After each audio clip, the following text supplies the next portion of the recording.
வாழ்க வையகம், வாழ்க வையகம், வாழ்க வளமுடன். குரு வாழ்க, குருவே துணை. அருட்பெரும் ஜோதி, அருட்பெரும் ஜோதி, தனிப்பெருங் கருணை அருட்பெரும் ஜோதி. எல்லா உயிர்களும் இன்புற்று வாழ்க, வள்ளல் மலரடி வாழ்க வாழ்க, வாழ்க வளமுடன். ஆன்மநேய அன்பர்கள் அனைவருக்கும் என் அன்பான வணக்கத்தை தெரிவித்துக் கொள்கிறேன்.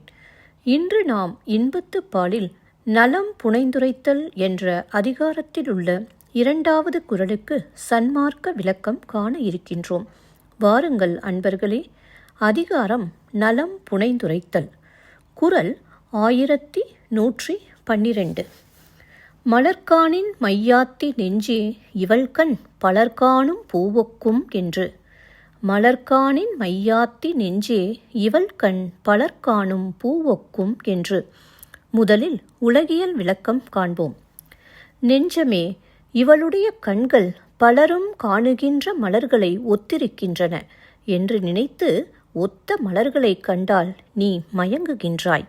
இப்பொழுது சன்மார்க்க விளக்கத்தை காண்போம். பலரும் காணுகின்ற பூக்களுக்கு ஒத்ததாக ஒரு பூ இவளின் இரு கண்களின் நடுவே புருவ மையத்தின் உள் நடுவே சிர நடுவில் இருக்கிறது.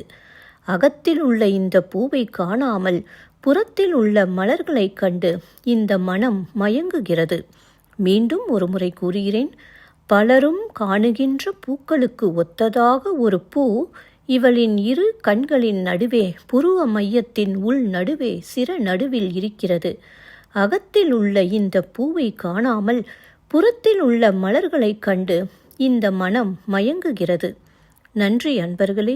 மீண்டும் அடுத்த பதிவில் உங்களை சந்திக்கும் வரை உங்களிடமிருந்து விடை பெறுவது திருமதி பாரதி சேகர். வாழ்க வளமுடன்.